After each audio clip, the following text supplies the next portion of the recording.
Yo, what's going on, guys? It's your boy Russ back again with more Madden 17 Ultimate Team. And look at this, man. We do end up picking up the new outside linebacker, Sean Taylor. Thank you to the person that actually commented that I used this card. I will shout you out. You guys will, or whoever did it, will see their comment in the video in just a second. But you guys can see this card is absolutely insane. We will be putting him at middle linebacker to user around with him with that 92 speed and all of his other crazy stats. He's a safety at linebacker, and that's pretty dope. Sean Taylor, one of the best of all time.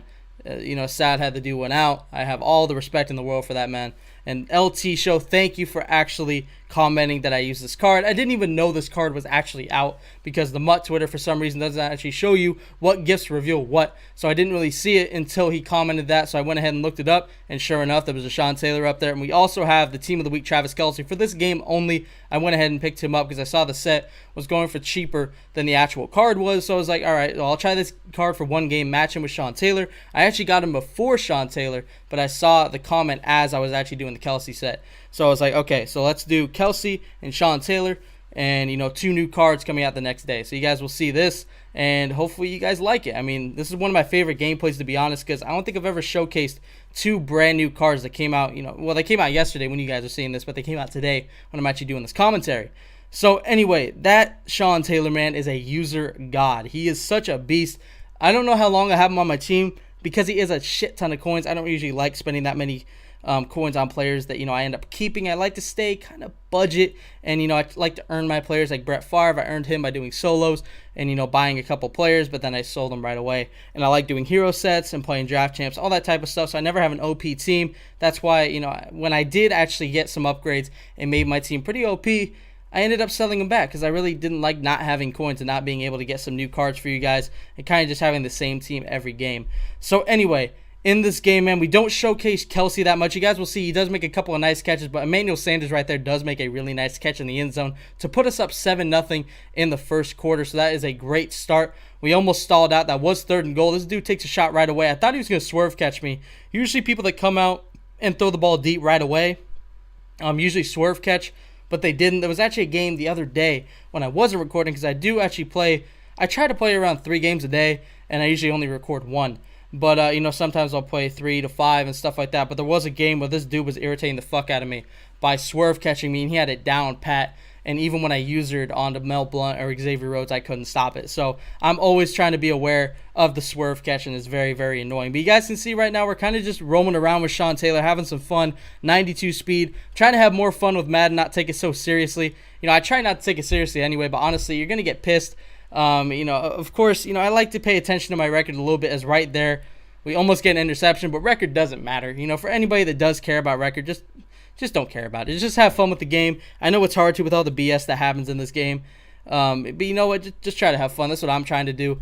And honestly, I really don't give a shit if I win or lose. As long as it's good gameplay for you guys, I ain't really mad at it. So 1st and 10, this dude does end up getting sacked by Geno Atkins, and that is actually a very common thing that happened in this game. My D-line getting pressure. You guys can see again, forcing him to run. Our coverage was great because he was just going to the sideline. He was going around Sean Taylor. He wasn't trying to throw at him. I think that's something that you need to be, wary of, is when you have somebody that impactful on your defense, they will go away from him. Because if you see number 36 in the middle of the field, it's very hard to realize that that's not Sean Taylor, or that is Sean Taylor. It's very easy to see number 36 in the middle of the field with the finger tape and all this other stuff. Of course, you'll see that and you'll be like, oh shit, I got to throw away from him. I mean, that's just my mindset anyway, because if somebody's roaming around the middle with Sean Taylor, odds are I am not going to be throwing at him, and I'm going to be careful with my reads, and that's what this guy was doing. He was trying to go to the sidelines pretty much the entire game, so I tried to take advantage of that and pretty much just cover the middle of the field. As right before half, with 36 seconds left, I tried to throw on the run with Favre.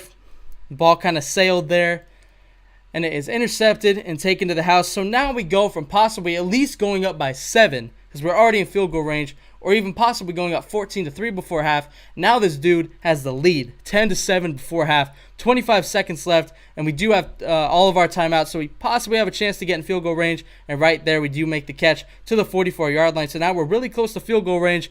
We need to get in it, though. We have to get a field goal. Because if we go into half down by 3 and he gets the ball, that's not good. 2nd and 6, we are able to find Travis Kelce for a nice gain. I think we got the first down right there. And we end up calling a timeout with 5 seconds left. We do end up kicking it. I think there was 1 second left on the clock, but he ends up just taking a knee. So we end up taking it in the half. 10-7 is the, or 10-10 is the score. My bad. And Sean Taylor, no, that's not Sean Taylor. I tried to blitz Sean Taylor. That's another thing about Sean Taylor. He's an amazing blitzer. He's got that pass rush. Of course, the speed, block shed strength, all that stuff. He's going to be a beast. But Eric Reed is also a nice middle linebacker to have. If you guys need kind of a budget guy, Eric Reed is an absolute monster. 2nd and 12 comes up after this dude had a couple of negative run plays, or he had one really good run play and then one negative one. So then right there, I thought I had the pick with Sean Taylor. I thought I baited him perfectly, but I was not in great position. But Sean Taylor right there roaming around the edge and does end up big hitting Le'Veon Bell. Almost forced a fumble, but on the next play, he does end up throwing it right at Sean Taylor. Just throw right at me, man. Why the fuck not? Sean Taylor with the interception, and that is hopefully one of many if we do decide to keep him for a while. But that was a dope interception, and look at that, man. Looks like Travis Kelce or CJ Fedorowicz ends up making that catch, I think, and just fucking falling forward and getting us a first down. 2nd and 12 after a negative run play. We do find Kelce again, and look at this man moving, getting about 9 yards right there to make it a 3rd and 1, and we... I thought I did have Emmanuel Sanders wide open for a first down, and unfortunately, he didn't get it. So we almost got sacked, so I had to get rid of the ball. But we do go up 13-10 at least. So at least we have the lead. That's really all I wanted. I just wanted the lead. Of course, it would have been nice. I really think I could have got it if I went for it, but I was like, you know what? Just take your points. You got to get the lead at least. And this dude on 3rd and 2 does decide to chuck it up and is broken up by Xavier Rhodes and Odell Beckham Jr. 4th and 2, he does decide to go for it, and it is overthrown. I think he had his receiver. I'm not sure if he tried to high point that or not, but that may have just been a bad throw. I think if that throw would have actually been on point, it would have been picked because we did have 2 people there. But we do end up going back on offense. You guys see Travis Kelce again getting us some yards right there to the 26-yard line. 3rd and 2, get the ball off, and we get a 1.5 yards. It's 4th and inches. I tried to draw this guy off sides, and nothing happened. So we end up actually taking our field goal. Wow, I stuttered. We end up taking our field goal to go up 16-10. So now we actually have the lead with 2 minutes left, and I thought I played the screenplay perfectly, but Le'Veon Bell breaking out of a Sean Taylor tackle does get him to almost midfield to the 44, and he does run it again to the 2-minute warning. So now up by 6, this dude is driving, and Zach Brown ends up making a nice tackle, keeping him in bounds. Going to make him use those timeouts eventually. 3rd and 4, he does find, it looks like, I'm not sure who that is, his tight end for a first down, and basically we're worried about stopping him at this point. I'm not really worried about our defense really getting an interception. I'm just thinking just play good coverage. If we get an interception, fantastic. If we don't, just play good coverage, force him into 3rd and longs, 4th and longs, and just keep him basically in a box. Is right here we pretty much do until he does find an out route. That was a great play. I did send edge heat, and it didn't get there quick enough as he did find his out route. He pretty much was eyeing that out route right away, and I wasn't. So I fucked that up. Good read by him. 2nd and 6, though, he does make a mistake, and it is intercepted by Xavier Rhodes at the 1-yard line, and that will pretty much do it as we do fire one more dot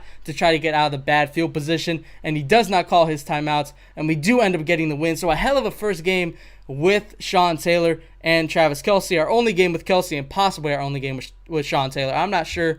We'll see, if I decide to keep him, if I like him enough to keep a 350K middle linebacker. But you know what? We'll cross that bridge when we come to it. Be sure to leave your comments down below, players you guys want me to use and you want gameplay of. So also, I did hope you guys enjoyed this video, and as always, Dangerous Army, I'm out.